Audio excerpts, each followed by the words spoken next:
kali ini akan dikisahkan tentang sejarah Nabi Muhammad, keluarga, dan kisah-kisah yang menyertainya.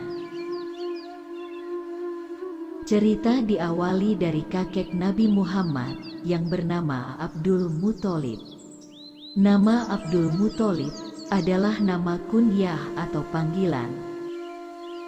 Nama asli beliau adalah Syaibah. Suatu ketika, Syaibah diajak keliling dengan menaiki kuda oleh pamannya yang bernama Muthalib. Penduduk kota Mekah mengira bahwa yang bersama Muthalib adalah budaknya. Padahal yang bersamanya adalah keponakan sendiri, yaitu Syaibah. Setelah kejadian itulah, Syaibah kakek Nabi Muhammad lebih dikenal dengan sebutan Abdul Muthalib atau budaknya Muthalib. Syaibah atau Abdul Muthalib lahir kisaran tahun 497 Masehi. Abdul Muthalib termasuk dari golongan keluarga terhormat dan terpandang yang cukup berpengaruh di kalangan penduduk kota Makkah. Secara turun-temurun, beliau juga menjabat sebagai pimpinan yang menjaga Ka'bah, sekaligus memegang tugas menyediakan minuman dan bantuan yang diperlukan kepada seluruh jamaah haji. Dikutip dari kitab Sirah Nabawiyah karya Ibnu Ishaq, Abdul Muthalib memiliki 10 anak laki-laki, yaitu Abbas, Hamzah, Abdullah, Abu Thalib, Zubair, Harits, Hajjal, Mukawwim, Diror, dan Abu Lahab. Dari semua putra-putrinya, Abdul Muthalib sangat menyayangi putranya yang bernama Abdullah. Perlu diketahui, Abdullah adalah ayah baginda Nabi Muhammad. Bukan tanpa alasan, Abdul Muthalib memberikan perhatian penuh kepada Abdullah. Karena beliau adalah pemuda yang memiliki sifat yang sangat dermawan, pandai bergaul dan giat bekerja, serta memiliki wajah yang sangat rupawan. Oleh karenanya, tidak sedikit para perempuan kota Makkah yang ingin dipersuntingnya. Saat Abdullah menginjak usia 24 tahun, Abdul Muthalib merasa sudah waktunya mencarikan pasangan untuk dinikahkan dengan sang putra. Sudah barang tentu, Abdul Muthalib sangat selektif dalam mencarikan pasangan hidup untuk dinikahkan dengan putra tercintanya. Dan pada akhirnya, pilihan itu jatuh pada Aminah binti Wahab, putri dari kepala suku Zuhro. Hari yang ditunggu itu pun tiba. Abdul Muthalib mengajak putranya Abdullah datang ke rumah Aminah untuk melamarnya. Sambil mengenakan pakaian terbaiknya, keduanya pergi ke rumah Aminah dengan menyusuri pinggiran kota Makkah. Sebelum keduanya sampai di kediaman mempelai perempuan, mereka harus melewati sebuah perkampungan dari suku Bani As'ad. Di tengah gelombang jahiliyahnya penduduk kota Makkah, Bani As'ad masih tetap memegang teguh ajaran Nabi Ibrahim. Mayoritas masyarakatnya adalah orang-orang alim dan ahli kitab. Ada beberapa nama yang tersohor dari golongan Bani As'ad, antara lain Khadijah radhiyallahu anha yang nantinya akan menjadi istri baginda Nabi, Warokoh, dan saudara perempuannya yaitu Kutailah. Saat di pemukiman Bani As'ad itulah mereka bertemu dengan Kutailah, perempuan berparas cantik dengan budi pekerti yang sangat luhur dari keluarga terhormat. Mengetahui Abdul Muthalib dan Abdullah akan lewat depan rumahnya, dia dengan sengaja menunggu di pintu rumahnya yang terbuka separuh. Qutailah tak bisa menahan diri untuk tidak menyapa Abdullah. Di dalam pintu rumah yang terbuka separuh, Qutailah berteriak lirih dan memanggil Abdullah. "Wahai tuanku Abdullah, maukah kamu untuk menjadikan diriku sebagai istrimu?" Mendengar hal itu, Abdullah tertunduk malu oleh lamaran spontan Qutailah. Dengan suara lembutnya, dia meminta maaf tidak bisa menerimanya, karena dirinya akan menikahi Aminah putri Wahab, perempuan dari Bani Zuhro. Qutailah sudah menduga bahwa Abdullah akan menolaknya, tapi dia tak mengira kalau Abdullah akan menikahi Aminah. Mendengar jawaban Abdullah, Qutailah tak bisa berbuat apa-apa, kecuali hanya terus berdiri di pintu rumahnya dan tak berhenti melihat Abdullah.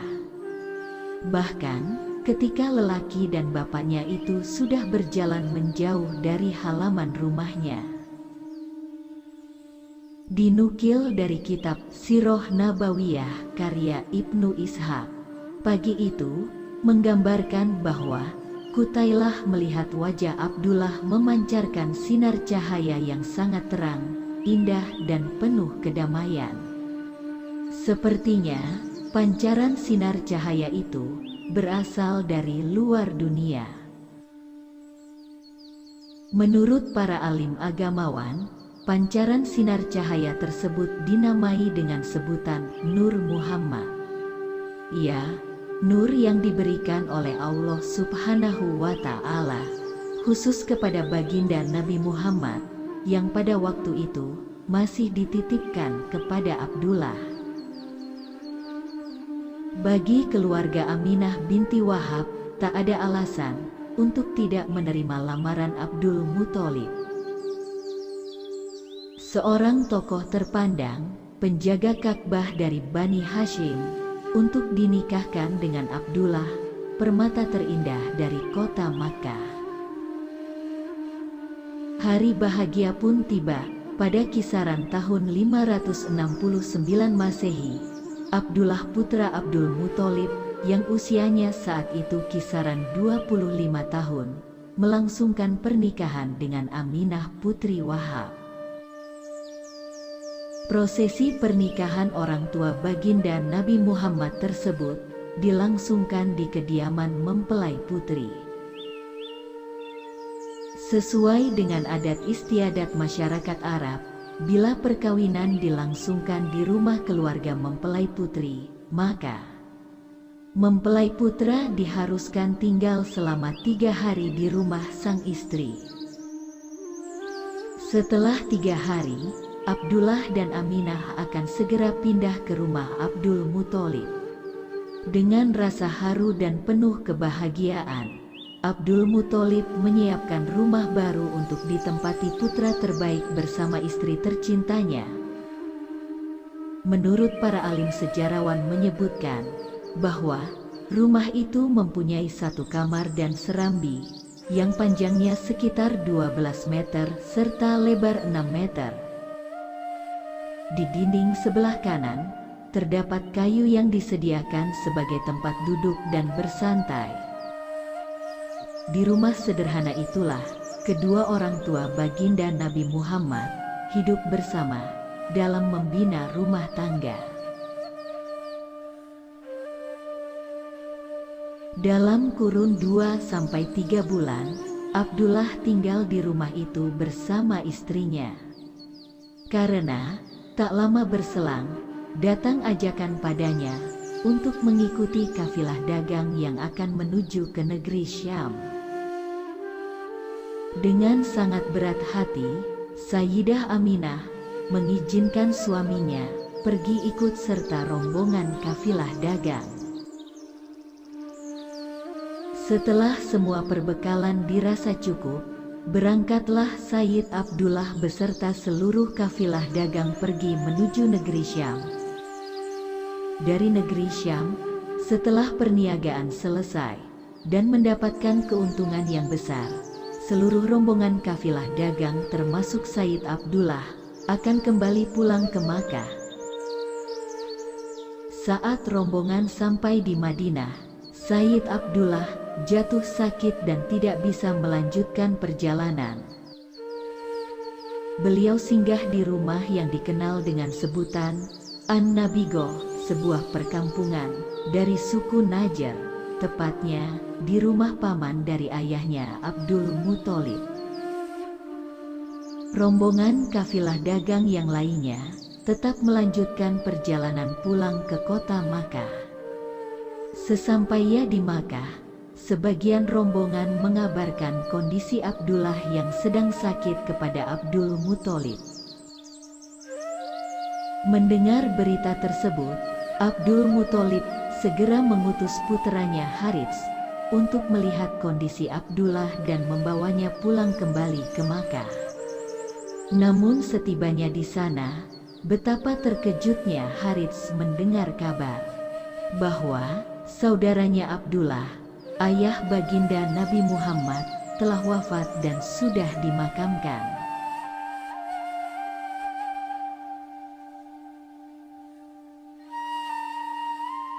Banyak riwayat yang mengatakan Sayyid Abdullah wafat pada usia 25 tahun dan usia kandungan Sayyidah Aminah masih 6 bulan. Dengan kesedihan yang begitu mendalam, Harits kembali ke kota Makkah. Dia bingung bagaimana memberitahu kabar duka ini kepada Abdul Muthalib, terlebih lagi kepada Sayyidah Aminah yang tengah mengandung baginda Nabi. Kabar duka itu pun sampai pada keluarga Abdul Muthalib. Tampak kesedihan yang begitu mendalam di wajah Abdul Muthalib.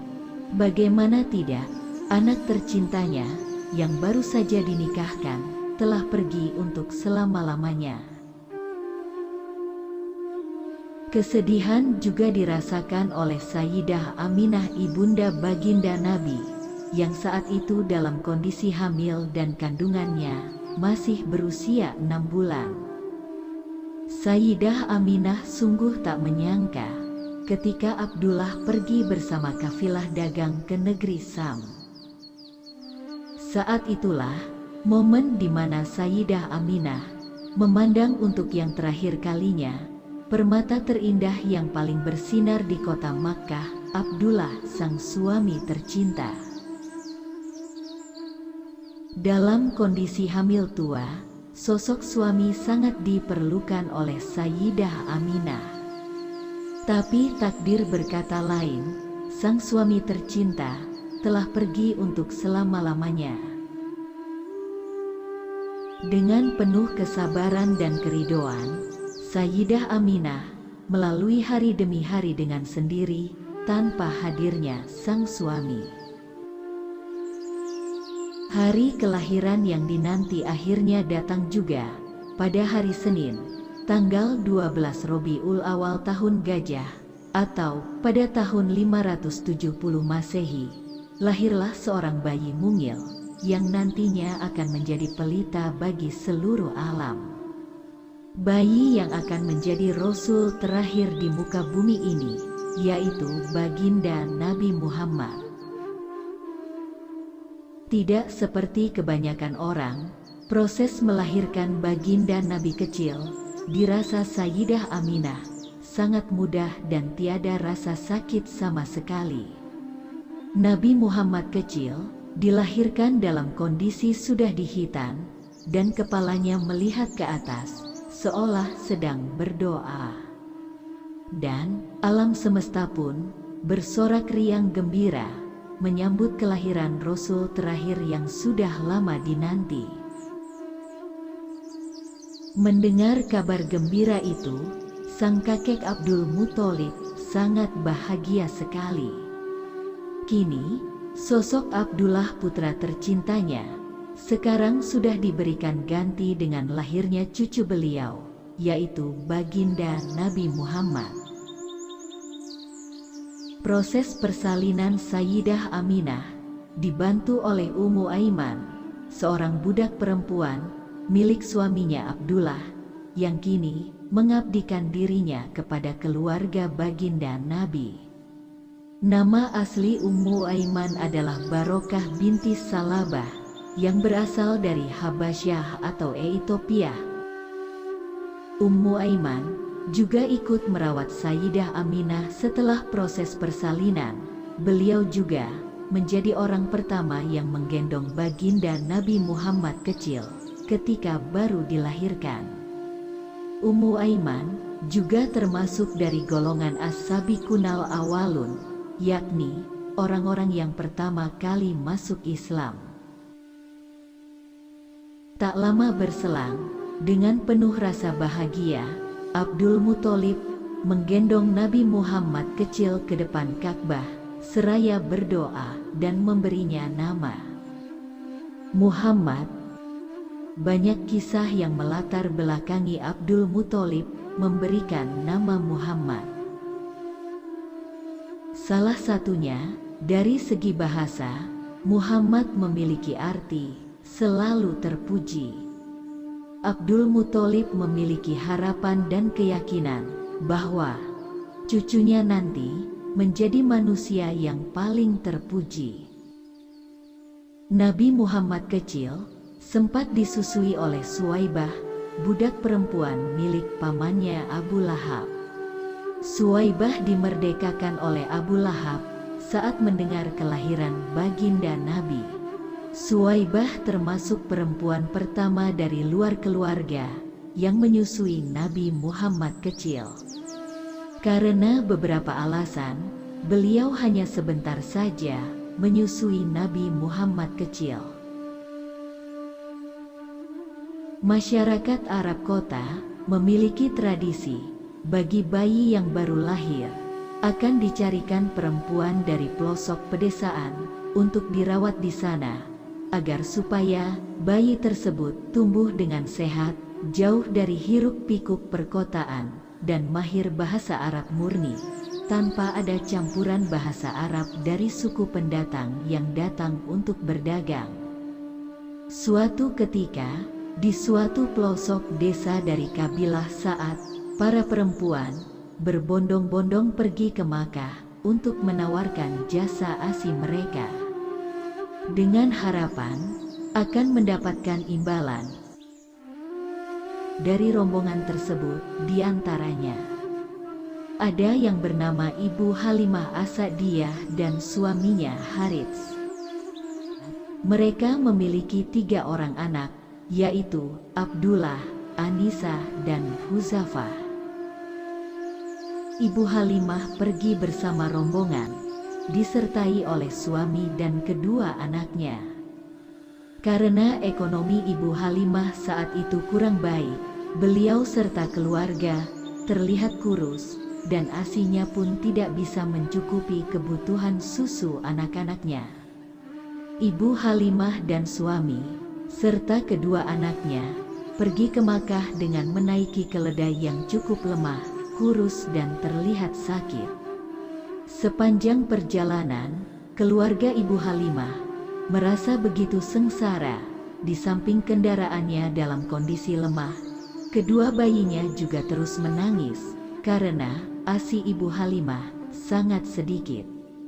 Hampir setiap malam tiba, selalu terdengar suara tangisan dari kedua anaknya yang masih bayi. Ibu Halimah dan semua rombongan akhirnya tiba di kota Makkah. Mereka mulai menawarkan ASInya, mencari bayi-bayi untuk disusui, dan dibawa pulang untuk dirawat dengan harapan mendapatkan imbalan uang. Dari semua perempuan yang mencari bayi untuk disusui, tidak ada satupun yang mau menengok bayi Nabi Muhammad kecil. Dan itu wajar, mengingat Nabi Muhammad kecil adalah anak yatim. Mereka takut tidak akan mendapatkan upah.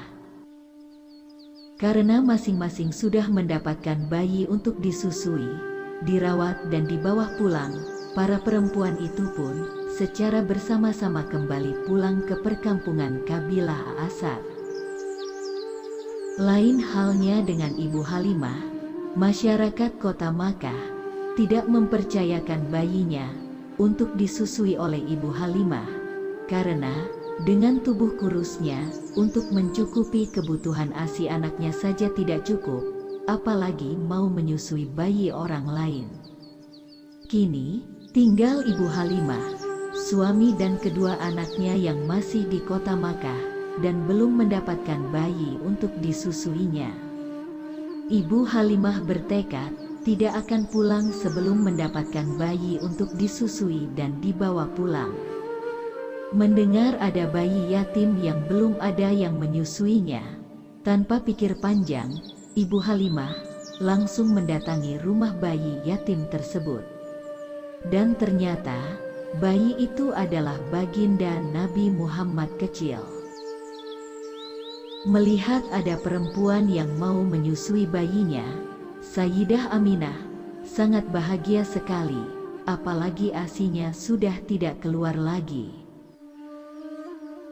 Saat itu, Ibu Halimah melihat bayi Nabi Muhammad kecil, sepertinya sedang lapar. Diraihnya bayi tersebut, dan atas izin Allah, ASI Ibu Halimah yang biasanya hanya sedikit, saat itu bisa untuk menyusui Nabi Muhammad kecil, bahkan cukup untuk kedua anaknya. Itu berarti, ketiga anak Ibu Halimah, Abdullah, Anisah dan Huzafah, adalah saudara baginda Nabi Muhammad sepersusuan. Dengan berat hati, Sayyidah Aminah melepas bayi tercintanya untuk diasuh oleh Ibu Halimah As-Sa'diyah. Keesokan harinya, Ibu Halimah sekeluarga bergegas pulang dengan membawa Nabi Muhammad kecil. Sepanjang perjalanan pulang, saat Nabi Muhammad kecil berada di pangkuannya, satu demi satu, keberkahan mulai dirasakan Ibu Halimah. ASInya yang dulu hanya sedikit, sekarang lancar kembali, hingga bisa membuat Nabi Muhammad kecil kenyang, bahkan cukup untuk kedua anaknya. Keledai yang mereka tunggangi juga merasakan keberkahan. Waktu berangkat kurus dan tidak bertenaga, sekarang sudah tumbuh sehat dan bisa berjalan dengan cepat. Bahkan, rombongan para perempuan yang pulang duluan, berkah kehadiran Nabi Muhammad kecil, keledai tunggangan akhirnya bisa menyusul mereka. Tampak pada para rombongan perempuan tersebut, sangat keheranan dengan apa yang terjadi dengan Ibu Halimah. Sesampainya di kampung, keberkahan yang disebabkan Nabi Muhammad kecil masih berlanjut. Paceklik yang sedang dialami di perkampungan kafilah As'ad membuat penduduk desa kesulitan dalam mencari rumput, sehingga hewan ternak mereka terlihat kurus dan tidak menghasilkan susu untuk diperah. Namun tidak dengan kambing milik Ibu Halimah. Kambing miliknya mengeluarkan susu yang begitu banyak sehingga bisa diperah berkali-kali. Melihat keganjilan itu, orang-orang kampung berinisiatif untuk mengikutkan kambing-kambing mereka kemanapun kambing Ibu Halimah digembalakan. Tapi tetap saja, kambing-kambing mereka tetap kurus dan tak mengeluarkan air susu, sementara kambing milik Ibu Halimah terus berisi susunya dan bisa diperah berkali-kali untuk diminum. 2 tahun berlalu, Nabi Muhammad kecil tumbuh menjadi anak yang sehat, ceria dan menggemaskan. Sudah menjadi kesepakatan bahwa Nabi Muhammad kecil akan disusui dan dirawat oleh Ibu Halimah selama 2 tahun. Kini, sudah tiba saatnya Nabi Muhammad kecil kembali ke pangkuan ibunda Sayyidah Aminah. selama 2 tahun, Ibu Halimah merasakan betul keberkahan Nabi Muhammad kecil. Ibu Halimah kemudian pergi ke kota Makkah untuk menemui ibunda baginda Nabi. Tapi, ia tidak bermaksud mengembalikan Nabi Muhammad kecil ke pangkuan ibundanya. Ibu Halimah justru membujuk Sayyidah Aminah agar Nabi Muhammad kecil tetap dirawatnya selama 2 tahun lagi. Karena ketulusan dan keikhlasan Ibu Halimah dalam merawat Nabi Muhammad kecil, Sayyidah Aminah akhirnya mengizinkan Ibu Halimah untuk merawat Nabi Muhammad kecil kembali. Dengan penuh rasa bahagia, Ibu Halimah As-Sa'diyah bersama Nabi Muhammad kecil kembali ke perkampungan Bani Sa'ad. Nabi Muhammad kecil hidup seperti anak-anak pada umumnya. Beliau juga menikmati masa kanak-kanak dengan bermain, berlarian bersama teman-teman seusianya. Pernah suatu ketika, di tengah asiknya bermain bersama teman sebayanya, tiba-tiba malaikat Jibril turun dan mendekap Nabi Muhammad kecil dengan lembut, kemudian dibaringkan di atas tanah. Lalu, malaikat Jibril membelah dadanya, mengeluarkan jantung Nabi Muhammad kecil, dan membuang segumpal darah yang terdapat di dalamnya. Kemudian, malaikat Jibril mencuci jantung Nabi Muhammad kecil dengan air Zam-Zam yang ditaruh di sebuah bejana dari emas. Lalu, malaikat Jibril membersihkan dan mengembalikan jantung tersebut ke posisi semula. Melihat kejadian itu, teman bermain Nabi Muhammad sangat ketakutan dan berlari karena panik. Mereka mengira bahwa Nabi Muhammad kecil telah dibunuh oleh orang tersebut. Mereka bergegas melaporkan kejadian itu kepada Ibu Halimah. Sontak, Ibu Halimah berlari menuju di mana Nabi Muhammad berada. Beliau lantas memeluk Nabi Muhammad kecil dengan erat. Ibu Halimah sangat takut dan khawatir telah terjadi sesuatu yang tidak diinginkan. Wajah Nabi Muhammad kecil yang masih berusia 4 tahun tampak ketakutan dan pucat pasi. Menurut Syekh Muhammad Said Ramadan Al-Buti, dalam kitabnya Fikih Sirah, beliau menuliskan, peristiwa itu merupakan bentuk visualisasi pembersihan diri pada baginda Nabi Muhammad dari sifat-sifat tercela dalam bentuk simbol, yaitu penyucian jantung. Karena dengan ditampakkan dalam wujud yang nyata, akan lebih mudah ditangkap dan difahami oleh manusia. Setelah kejadian yang aneh itu, Ibu Halimah memutuskan untuk mengembalikan Nabi Muhammad kecil kepada ibu kandungnya di Makkah, karena beliau takut akan terjadi hal-hal yang menyakitkan Nabi Muhammad kecil. Kini, rumah Ibunda Aminah tak lagi sunyi dengan kembalinya putra tercinta. Suara tawa dan canda yang penuh kedamaian dan kebahagiaan kini hadir kembali. Selain mendapatkan perhatian penuh dari ibundanya, Nabi Muhammad kecil juga mendapatkan perhatian dari kakek, paman, bibi, dan sepupu-sepupunya. Ketika Nabi Muhammad kecil berusia 6 tahun, Ibunda Aminah mengajak putranya itu untuk berziarah ke makam Sayyid Abdullah, suami tercinta di Madinah. Ibunda Aminah mengajak Ummu Aiman, seorang budak warisan dari suaminya Abdullah. Mereka bertiga berangkat bersama dengan sebuah kafilah yang menuju Madinah. Sesampainya di Madinah, Ibunda Aminah juga mengenalkan Nabi Muhammad kepada keluarga Bani Adi, saudara dari kakek beliau. Saat Ibunda Aminah berziarah ke makam suaminya Sayyid Abdullah, beliau tidak bisa menyembunyikan kesedihannya. Dan beliau tahu, Nabi Muhammad kecil juga merasakan apa yang dirasakannya. Setelah 1 bulan berada di Madinah, mereka bertiga akhirnya pulang kembali ke kota Makkah. Di tengah perjalanan, di sebuah perkampungan yang bernama Abwa, Sayyidah Aminah jatuh sakit. Dan ini adalah menjadi momen kebersamaan Nabi Muhammad kecil dengan ibundanya untuk yang terakhir kalinya, sambil menahan rasa sakit yang dirasakan semakin parah.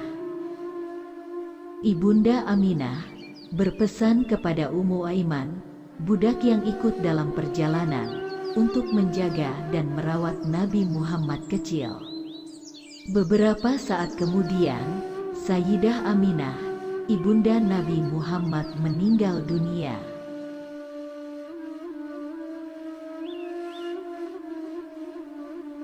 Kesedihan yang cukup mendalam dirasakan oleh Nabi Muhammad.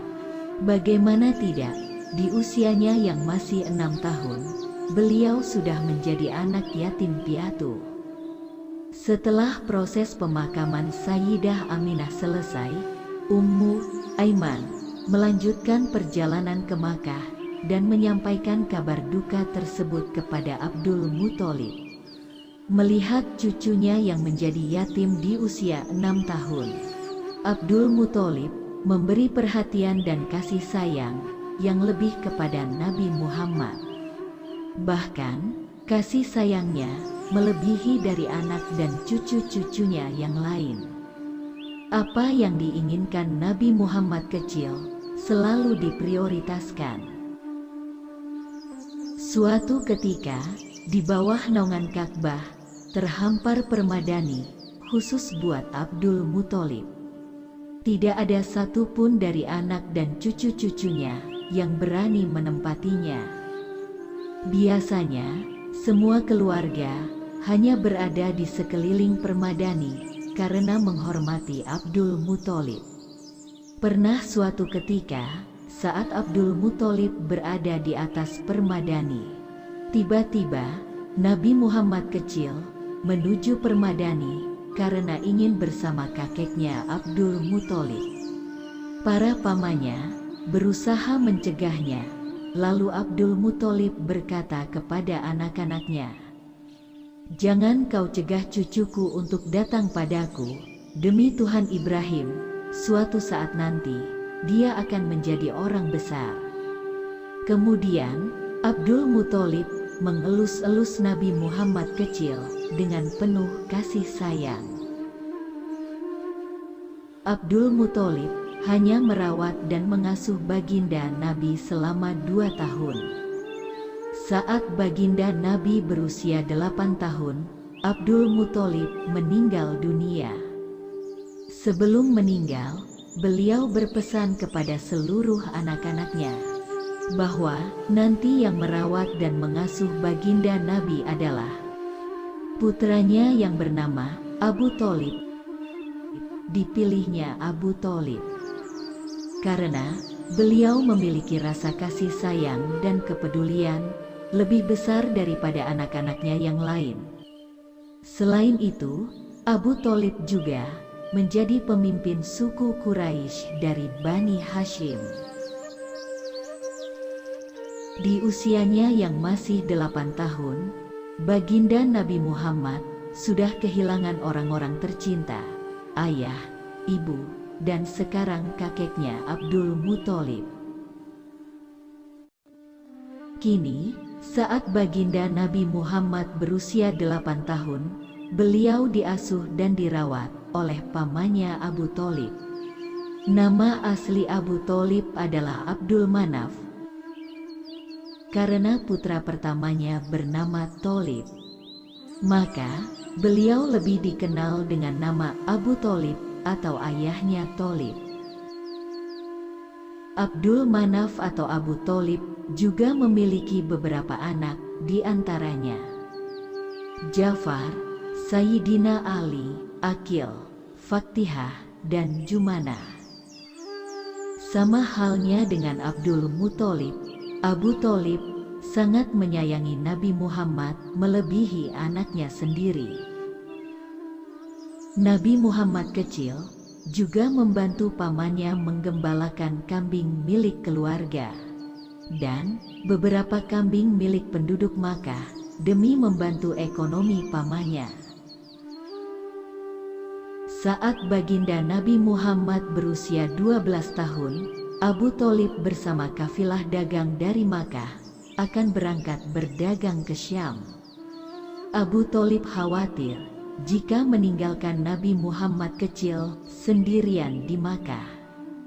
Tapi beliau juga tidak tega mengajak Nabi Muhammad kecil menempuh perjalanan jauh, melintasi padang pasir, menuju negeri di utara Jazirah Arab tersebut. Abu Thalib merasakan kegamangan karena selama ini Nabi Muhammad kecil selalu berada di dekatnya dan beliau tidak pernah berada jauh dari keponakannya itu. Beruntungnya, Nabi Muhammad sendiri berkehendak ingin mendampingi pamannya itu menempuh perjalanan yang cukup jauh. Ibnu Hisham dalam kitabnya Sirah Nabawiyah menjelaskan, ketika Abu Thalib dan rombongan singgah di Basro, wilayah antara Syam dan Hijaz atau Makkah dan Madinah, mereka bertemu dengan seorang pendeta bernama Bukhairo. Pendeta Bukhairo sangat menguasai isi kitab Injil dan memahami betul kitab Taurat.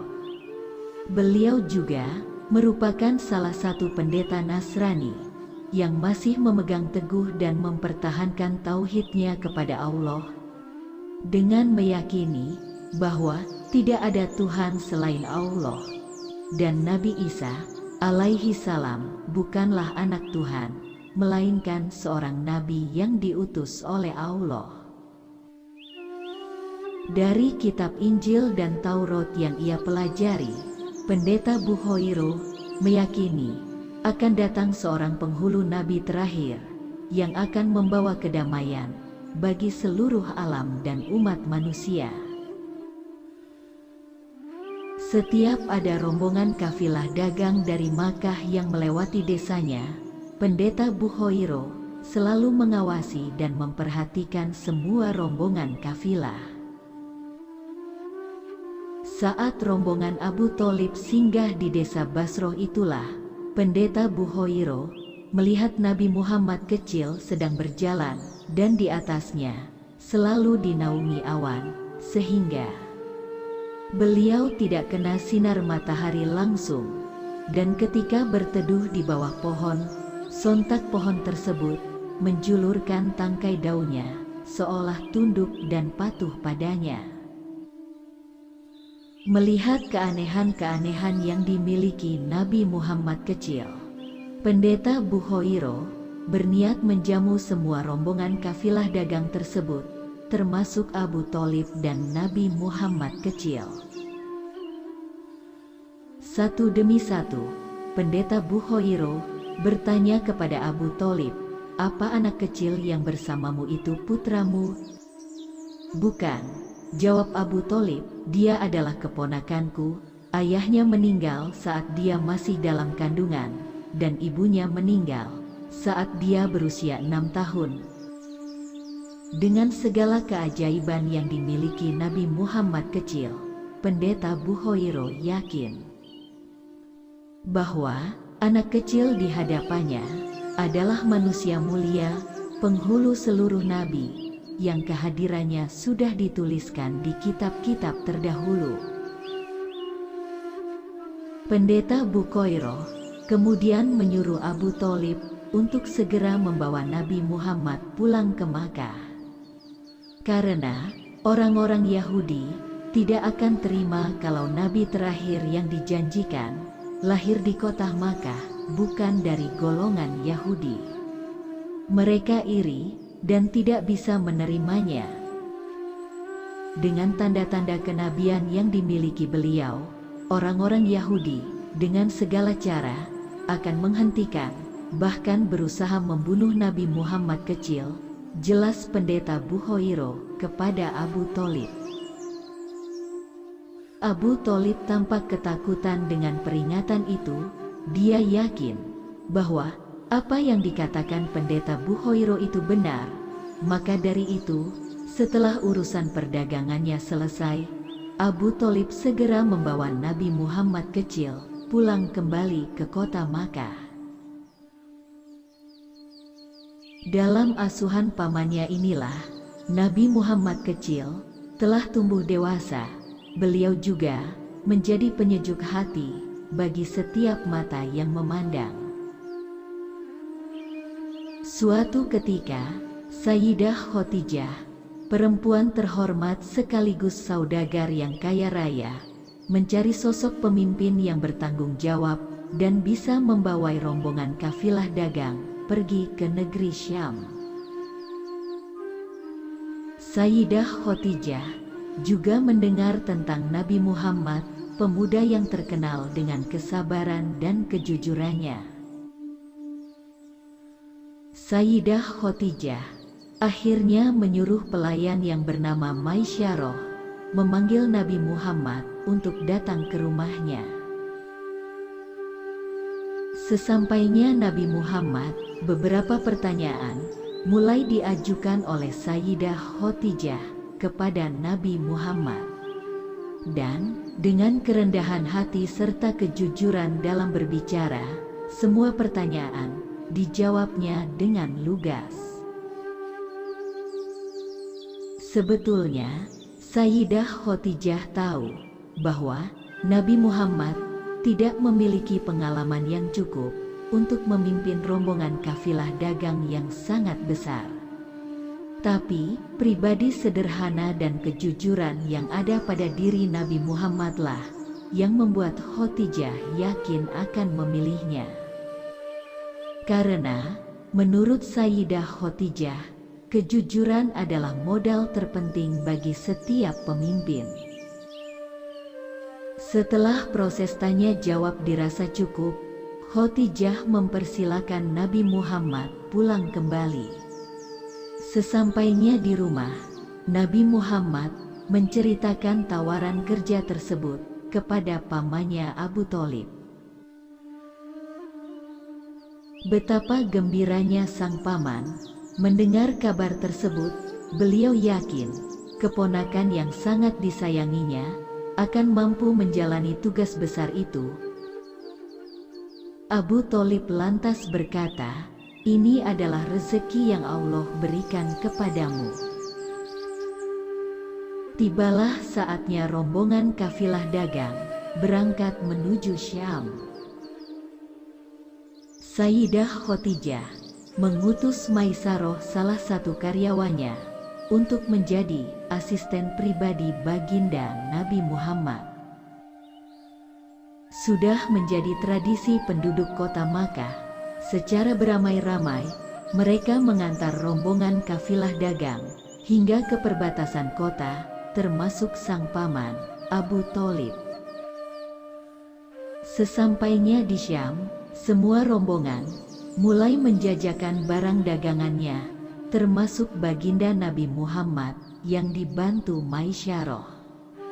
Urusan perdagangan di Syam berjalan sangat lancar. Nabi Muhammad selalu menyampaikan kondisi barang yang dijual sesuai dengan fakta yang ada, tidak ditambahi maupun dikurangi. Seluruh barang dagangan yang dibawa, semuanya habis terjual. Sebelum pulang, Nabi Muhammad beserta seluruh rombongan membeli beberapa barang untuk dibawa pulang dan dijual kembali di kota Makkah. Dengan demikian, keuntungan yang dihasilkan menjadi berlipat ganda. Melihat seluruh barang dagangannya terjual habis dan menghasilkan keuntungan yang cukup besar, Sayyidah Khadijah selaku pemilik barang merasa senang. Khadijah juga bertanya kepada pelayannya Maisyarah yang ditugaskan menjadi asisten baginda Nabi. Bagaimana Nabi Muhammad memimpin rombongan dagang yang cukup besar? Dan ceritakan padaku bagaimana sikap dan karakter Nabi Muhammad? Maisyarah lantas bercerita, Nabi Muhammad adalah pemuda paling tampan yang pernah ia jumpai. Beliau juga sosok pemuda yang sangat jujur, tekun dan pekerja keras. Wajahnya yang selalu tersenyum membuat orang-orang di sekelilingnya akan merasakan kedamaian saat berada di dekatnya. Maisyarah melanjutkan, selama dalam perjalanan, Nabi Muhammad selalu dinaungi awan tebal, sehingga beliau sama sekali tidak terkena sinar matahari yang sangat panas. Sayyidah Khadijah merasa dipilihnya Nabi Muhammad sebagai pemimpin rombongan adalah pilihan yang sangat tepat, dan kerjasama keduanya masih terus berlanjut. Bahkan pada saat Nabi Muhammad berusia 17 tahun, beliau sudah berdagang ke berbagai negeri, di antaranya ke Syam, Yordania, Bahrain, Busroh, Irak, Yaman, dan lainnya. Sejak Nabi Muhammad bekerja sama dengan Sayyidah Khadijah, beliau menjadi sosok yang piawai dalam berdagang. Kemahirannya mampu membawa beliau menjadi pemuda yang cukup mapan. Meskipun begitu, Nabi Muhammad sangat prihatin melihat mayoritas penduduk Makkah yang suka dengan minum-minuman keras dan menyembah berhala. Banyaknya berhala yang ditaruh di sekeliling Ka'bah membuat baginda Nabi Muhammad merasa gelisah dan sangat sedih. Beliau sering merenung, berpikir, dan menjauh dari keramaian. Beliau berdoa kepada Allah agar menemukan sesuatu yang mencerahkan dirinya dan penduduk kota Makkah. Di sisi lain, baginda Nabi Muhammad masih bekerja sama dengan Sayyidah Khadijah dalam urusan dagang. Melihat kepribadian baginda Nabi Muhammad yang menarik, jujur dan sangat berwibawa, benih-benih cinta mulai tumbuh dalam benak Sayyidah Khadijah. Tapi, beliau malu dan tidak berani mengungkapkan perasaannya. Karena tidak mampu menyembunyikan rasa cintanya, Sayyidah Khadijah akhirnya menceritakan rasa sayangnya itu kepada teman dekatnya, yaitu Nafisah. Nafisah sangat maklum dengan apa yang dirasakan temannya itu. Wanita mana yang tidak jatuh hati kepada Nabi Muhammad, seorang pemuda yang sangat tampan, jujur dan memiliki akhlak mulia. Nafisah berusaha menghibur hati Sayyidah Khadijah dan membesarkan hatinya dengan mengatakan bahwa Khadijah merupakan wanita yang bermartabat, keturunan orang terhormat, memiliki harta dan berparas cantik. Nafisah akhirnya mencoba membantu Sayyidah Khadijah dengan menjadi perantara atau menjembatani hubungan antara keduanya. Nafisah lantas menemui baginda Nabi Muhammad dan berkata, "Aku datang membawa berita tentang seorang perempuan agung, suci, dan mulia. Dia sempurna, sangat cocok denganmu. Kalau kamu berkenan, aku bisa menyebut namamu di sisinya." Nafisah tidak meminta Nabi Muhammad untuk menjawab secara langsung pada saat itu juga. Nabi Muhammad diberi waktu untuk memikirkan dan merenungkannya. Apa yang dilakukan Nafisah ini menjadi pintu dari perjalanan cinta Nabi Muhammad dan Sayyidah Khadijah. Singkat cerita, baik Nabi Muhammad maupun Sayyidah Khadijah kemudian berdiskusi dengan keluarga besarnya masing-masing.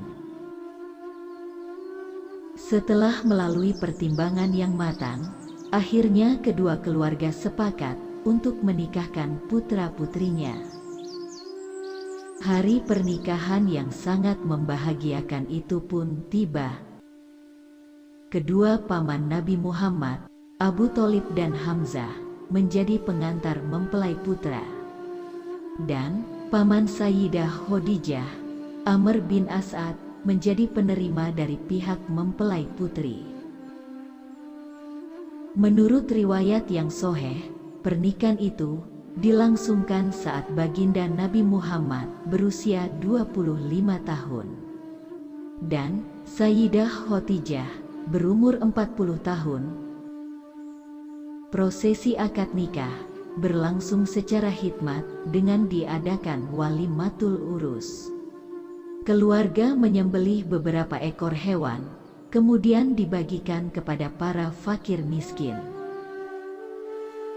Sejak sebelum menikah, Nabi Muhammad adalah seorang pria yang sering merenung dan berpikir, berkontemplasi, memikirkan fenomena alam dan lingkungan sekitarnya di tempat yang jauh dari keramaian. Beliau berdoa kepada Allah agar menemukan sesuatu yang mencerahkan dirinya dan kaumnya. Kebiasaan merenung dan menyendiri masih terus dilakukan setelah beliau menikah. Bahkan pada bulan Ramadan, hal itu lebih ditingkatkannya lagi, disertai dengan membagikan makanan dan sedekah kepada fakir miskin yang membutuhkan. Hingga pada suatu malam, di bulan Ramadan, di sudut Gua Hiro, beliau dikejutkan oleh turunnya wahyu yang pertama dari Allah. Menurut Syekh Muhammad Ali As-Sobuni, turunnya wahyu yang pertama pada tanggal 17 Ramadan, sekitar tahun 608-609 Masehi, saat usia baginda Nabi Muhammad mencapai 40 tahun. Sebagaimana hadis yang diriwayatkan oleh Sayyidah Aisyah radhiyallahu anha. Beliau berkata, permulaan wahyu yang diterima oleh Nabi Muhammad adalah ar-ru'ya asy-sholihah atau mimpi yang baik. Biasanya mimpi yang dilihatnya itu jelas laksana cuaca pagi. Kemudian beliau jadi semakin senang menyendiri beberapa malam di Gua Hiro untuk bertahanat atau beribadah mendekatkan diri kepada Allah. Dengan membawa perbekalan seadanya, beliau tidak pulang ke rumah istrinya. Sampai datang kepada beliau wahyu untuk yang pertama kalinya. Kemudian, malaikat Jibril pun turun, mendekati Nabi Muhammad, seraya berkata, "Bacalah." "Aku tidak bisa membaca," jawab Nabi Muhammad. Lalu, malaikat itu memelukku dan melepaskannya, sambil berkata, "Bacalah." "Aku tidak bisa membaca," jawab Nabi Muhammad lagi. Kemudian, untuk yang ketiga kalinya, malaikat memeluk Nabi Muhammad dan melepasnya, sambil berkata, "Iqra' bismi rabbikal ladzi khalaq, khalaqal insana min 'alaq, iqra' wa rabbukal akram, alladzi 'allama bil qalam, 'allamal insana ma lam ya'lam." Setelah malaikat Jibril menghilang, tubuh baginda Nabi Muhammad berkeringat dan gemetar. Beliau sangat ketakutan. Dengan wajah pucat pasi, beliau pulang ke rumah istrinya Sayyidah Khadijah. Kemudian, Nabi Muhammad bercerita kepada istrinya Sayyidah Khadijah tentang apa yang dialaminya. Nabi Muhammad berkata, "Sesungguhnya, aku mencemaskan diriku. Sayyidah Khadijah mencoba menenangkan sang suami tercinta dan berkata, "Sama sekali tidak, demi Allah, Allah selamanya tidak akan menghinakan engkau. Sesungguhnya, engkaulah orang yang selalu menyambung tali persaudaraan, selalu menanggung orang yang kesusahan, selalu mengusahakan apa yang diperlukan, dan selalu menghormati tamu, dan membantu derita orang yang membela kebenaran." Selanjutnya, Sayyidah Khadijah pergi membawa beliau menemui Warokoh bin Naufal bin As'ad, putra pamannya Sayyidah Khadijah. Warokoh bin Naufal adalah seorang Arab pemeluk agama Nasrani di zaman jahiliyah. Beliau pandai menulis kitab dalam bahasa Ibrani, dan beliau juga menulis Injil dengan bahasa Ibrani. Beliau adalah seorang lansia yang buta. Sayyidah Khadijah berkata kepadanya, "Wahai anak pamanku, dengarkanlah cerita anak saudaramu ini." Warokoh bertanya kepada Nabi Muhammad, "Wahai anak saudaraku, apakah yang kau lihat?" Lalu, Nabi Muhammad menceritakan apa yang telah dialami di Gua Hiro. Kemudian, Warokoh berkata lagi, "Itulah Namus atau Jibril, malaikat yang pernah diutus Allah kepada Musa. Semoga di saat kamu diusir oleh kaummu sendiri, aku masih hidup." Nabi Muhammad bertanya, "Apakah mereka akan mengusirku?" Beliau menjawab, "Ya, sebab setiap orang yang membawa seperti apa yang engkau bawa, pasti akan dimusuhi orang. Jadi, kelak engkau akan mengalami masa-masa seperti itu, dan jika aku masih hidup, aku pasti akan menolongmu sekuat tenagaku," jawab Warokoh bin Naufal. Akan tetapi, tak lama berselang, Warokoh bin Naufal meninggal dunia. Karena wahyu yang ditunggu tak kunjung datang, Nabi Muhammad mulai merasa gelisah. Beliau bertanya-tanya, apa ada yang salah dengan dirinya? Wahyu yang ditunggu-tunggu akhirnya datang kembali. Dari hadis yang diriwayatkan oleh Imam Bukhari, dari Jabir bin Abdillah yang mendengar bahwa Nabi Muhammad bersabda, "Di saat aku sedang berjalan, tiba-tiba aku mendengar suara dari arah langit. Lalu aku mendongakkan pandangan ke arah langit, dan ternyata malaikat yang telah mendatangiku ketika di Gua Hiro sekarang duduk di atas kursi antara langit dan bumi. Aku pun terkejut karenanya, sehingga membuat tubuhku tersungkur ke bumi. Kemudian aku pulang kepada keluargaku sembari berkata, 'Selimutilah aku,' lantas mereka menyelimutiku, dan saat baginda Nabi Muhammad diselimuti oleh istrinya Sayyidah Khadijah itulah surat Al-Mudaththir diturunkan oleh Allah melalui malaikat Jibril sebagai wahyu yang kedua. Ya ayyuhal muddaththir qum fa'anzir wa rabbaka fakabbir wa thiyabaka fatahhir warrujza fahjur wa la tamnun tastakthir wa lirabbika fasbir fa idza nuqira fin naqur fadhalika yawma'idhin yawmun 'asir 'alal kafirin ghayru yasir dharni wa man khalaqtu wahida wa ja'altu lahu malan mamduda wa banina shuhuda ومهدت له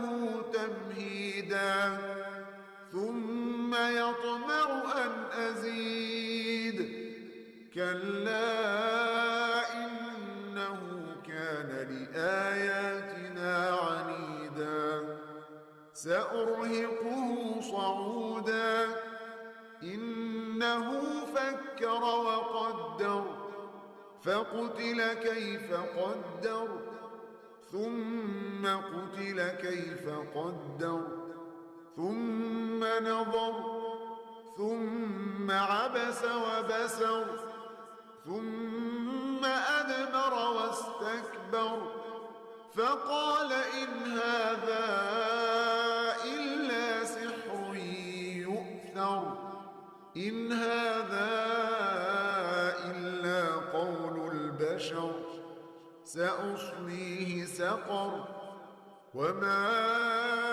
أدراك ما سقر لا تبقي ولا تذر لواحة للبشر عليها 19 وما جعلنا أصحاب النار إلا ملائكة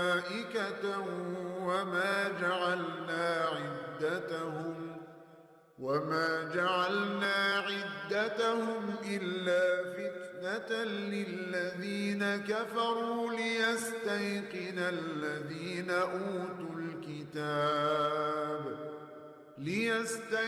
الذين أوتوا الكتاب ويزداد الذين آمنوا إيمانا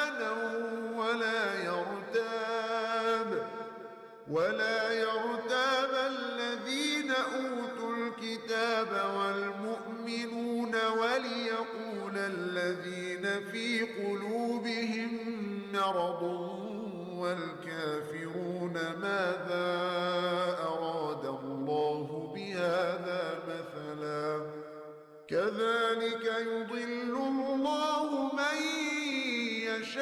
يشاء ويهدي من يشاء وما يعلم جنود ربك إلا هو وما هي إلا ذكرى للبشر كلا والقمر والليل إذ أدبر والصبح إذا أسفر إنها لإحدى الكبر نذيرا للبشر لمن شاء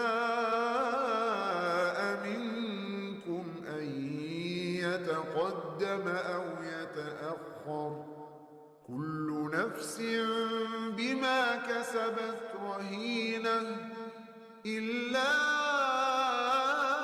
أصحاب اليمين في جنات يتساءلون عن المجرمين ما سلككم في سقر قالوا لم نك من المصلين ولم نك نطعم المسكين وكنا نخوض مع الخائضين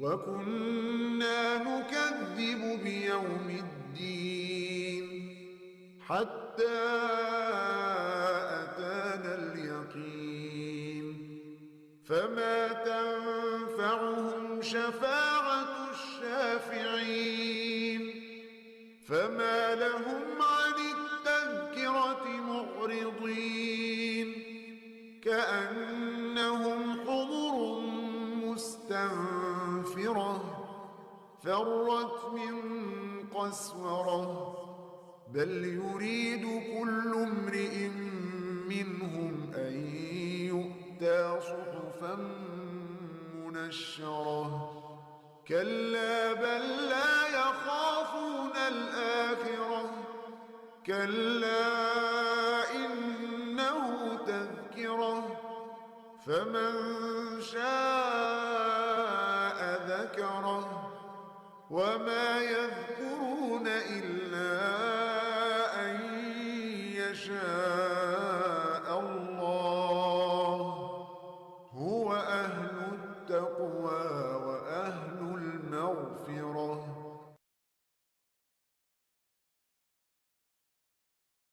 Dari hadis yang diriwayatkan oleh Imam Bukhari, beliau berkata, pada turunnya wahyu yang kedua inilah, baginda Nabi Muhammad berusia 40 tahun, sekaligus beliau diangkat menjadi seorang rasul atau utusan Allah untuk membenahi tatanan umat manusia secara keseluruhan.